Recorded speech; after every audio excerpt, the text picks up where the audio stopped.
நான் சில சிச்சுவேஷன்ஸ்லாம் சொல்லுவேன் அது ரெட் ஃபிளாகா கிரீன் ஃபிளாகா இந்த ரிலேஷன்ஷிப்னு சொல்லணும். You will be the right person to say that அப்படின்றது தான் எனக்கு தோணுச்சு. ஒரு பார்ட்னரோட போனை சீக்ரெட்டா செக் பண்றது டெஃபினட் ரெட் ஃபிளாக். சீக்ரெட்டா என்ன நான் செக் பண்ணலாமான்னு கேட்டாலே என்ன பொறுத்த சிம்பிளா சொல்றேங்க, எனக்கு பிடிக்காதுங்க. என்னோட கேர்ள் ஃப்ரெண்டோ இல்ல வைஃபோ என்ன வந்து அப்படி கேட்டா நான் கொஞ்சம் பயங்கர ஆக்வர்டா ஃபீல் பண்ணுவேன். என் லைஃப்ல நான் இது வரைக்கும் யாரையும் கேட்டதும் கிடையாது. ஸோ என்ன பொறுத்த வரைக்கும் personally it's massive red flag for me. Red flag இல்ல ரெட் ஃபாரஸ்ட் தெரியாமனா ஒன்னும் இருக்க போறது இல்லை. இருந்தாலும் ஒன்னே ஒன்று தாங்க, இப்போ நம்ம ஒருத்தரோட ஒரு ரிலேஷன்ஷிப்ல இருக்கோம். அது வந்து ஒரு பொண்ணா இருக்கலாம் இல்லை ஒரு பையனா இருக்கலாம். அந்த நம்பிக்கையை ஒருத்தர் உடைக்கிறாங்க அப்படின்னா அது அவங்க தப்பு. ஆனா நம்மளால ஃபர்ஸ்ட் நம்பவே முடியல அப்படின்னா நம்ம தப்புங்க. ஏன்னா வாழ்க்கை பூரா ஒரு நொடியும் நான் நம்பிக்கைக்கு ஏத்தவதான் இல்லை ஏத்தவன் தான் அப்படின்னு ப்ரூவ் பண்ணிக்கிட்டே வாழ முடியாது.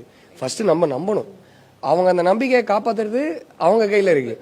காப்பாத்துறேன்னு வச்சுக்கோங்களேன், நம்ம நிம்மதியா போய் படுத்துங்களேன். ஏன்னா நம்ம தப்பு பண்ணல.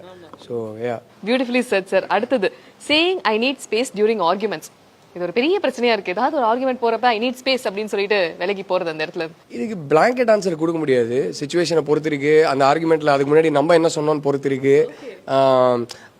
எவ்வளோ நாள் எவ்வளோ டீப்பான ஒரு ரிலேஷன்ஷிப்னு பொறுத்து இருக்கு. ஸோ இது கண்டிப்பா ரெட் ஃபிளாக், கண்டிப்பா கிரீன் ஃபிளாக்னு வந்து ஒரு பிங்க் ஒரு அந்த ஷேட்ல வச்சுக்கலாம். ஓகே, பேசி தீர்த்துக்கிறது நல்லது. பட் சில சமயம் நம்மளும் பேசி தீர்த்துக்கிற மைண்ட் செட்ல இருக்கணும்ல, இல்லாட்டி அந்த ஸ்பேஸ் கொஞ்சம் கொடுக்கணும். ஸோ தப்பு இல்லை. அதாவது இப்போ நான் இங்க நின்று ஆர்கியூ பண்ணா நான் என் வாயில இருந்து சில வார்த்தைகள் வந்துடும். அதை நான் நாளை காலையில் ரிக்ரெட் பண்ணுவேன் அப்படின்னு தோணித்துனா விலகி போறதுல தப்பு இல்லை. ஸோ யா, அது டிபெண்ட்ஸ் அப்பான் சப்ஜெக்டிவான ஒரு topic. Okay, being friends with your ex, I think that's okay. I don't have a problem. Yeah. அதுல என்னங்க இருக்கு? அது ஓகே. கிரீன் நான் கோயிங் பேக் டு ஃபர்ஸ்ட் நம்பணும். ஸோ அது எக்ஸோட ஃப்ரெண்டா இருந்தா என்ன, பெஸ்ட் ஃப்ரெண்டா இருந்தா என்ன, எனக்கு என்னங்க, எனக்கு நம்பிக்கை இருக்கு, அவ்வளவுதான். So I don't have an issue. Okay, super. அடுத்து prioritising career over relationship. At different phases in life ஒன்னே ஒண்ணுதாங்க. எது ப்ரையாரிட்டி அப்படிங்கறத விட ரெண்டும் காம்ப்ரமைஸ் ஆகாம நம்ம வந்து ஒரு பேலன்ஸ் மெயின்டைன் பண்ண முடியுதா நம்மளால அப்படிங்கிறது. இதுல என்ன மேட்டர்னு கேட்டீங்கன்னா, ப்ரையாரிட்டைசிங் கரியர் ஓவர் ரிலேஷன்ஷிப்னு கேட்கும் போதே அது ஒரு ரெட் ஃபிளாகா தோணலாம். நம்ம பார்ட்னர் அப்படி பண்ணக்கூடாதுன்னு நம்ம எதிர்பார்க்கறோம் அப்படின்னா நம்மளும் அதே கொடுக்குறோமா அப்படின்னு நம்மள கேட்டுக்கணும். ஸோ நம்ம அதை கொடுக்க ரெடியா இருக்கோம் அப்படின்னா நம்ம பார்ட்னர் கிட்ட எதிர்பார்க்கறதுல தப்பு இல்லை. பட் அது ஒரு பேலன்ஸுங்க.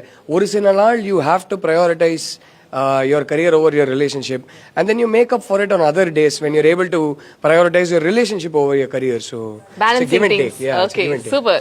அடுத்து போஸ்டிங் கப்பல் photos only for social media validation. ரொம்ப பர்சனலான ஒரு விஷயங்க. ஒருத்தருக்கு வந்து ஒரு போட்டோ போஸ்ட் பண்ணதால அவங்க சந்தோஷப்படுறாங்கன்னா போட்டு let it be அப்படின்றதுதான் அவங்களோட விருப்பம். ஓகே, அடுத்து okay, I am not the type personally to do it too often. எனக்கு திடீர்னு வருஷத்துக்கு ஒரு தடவை 2 வருஷத்துக்கு ஒரு தடவை திடீர்னு ஒரு மூட் வரும், போஸ்ட் பண்ணுவேன். அதுக்கப்புறம் ஒரு வருஷத்துக்கு போஸ்ட் பண்ண மாட்டேன். So it's okay, I think it's okay, big deal. Okay, ஆனா நீங்க போஸ்ட் பண்ற ஒவ்வொரு வீடியோஸுமே வந்து ரொம்ப சூப்பரா இருக்கு சார். ரீசெண்டா உங்க டாட்டரோட ஒரு வீடியோ கூட பாத்திருந்தோம். அது நான் போஸ்ட் பண்ணல, சின்ன போஸ்ட். யா பட் ஆனா இட் வாஸ் சோ வைரல் இல்லையா? இட் வாஸ் லைக் வாவ், எப்படிப்பட்ட ஒரு டீச்சிங் ஒரு லெசன் அப்படின்ற மாதிரி தான் இருக்கு. It's very important. என் டாட்டரே இல்லை, என் பையனும் சரி. I think the one thing I want them to do tomorrow is to be able to value themselves. நம்ம வந்து ஃபர்ஸ்ட் நம்ம மேல அன்பா இருந்தாதான், நம்மளை நம்ம மதிக்க கத்துக்கிட்டாதான் நம்ம கரெக்டான ஒரு பார்ட்னரை தேர்ந்தெடுப்போம். இல்லாட்டி நம்ம வேல்யூ என்ன நம்ம ஃபர்ஸ்ட் புரிஞ்சுக்கணும். அப்சல்யூட்லி. Okay, super.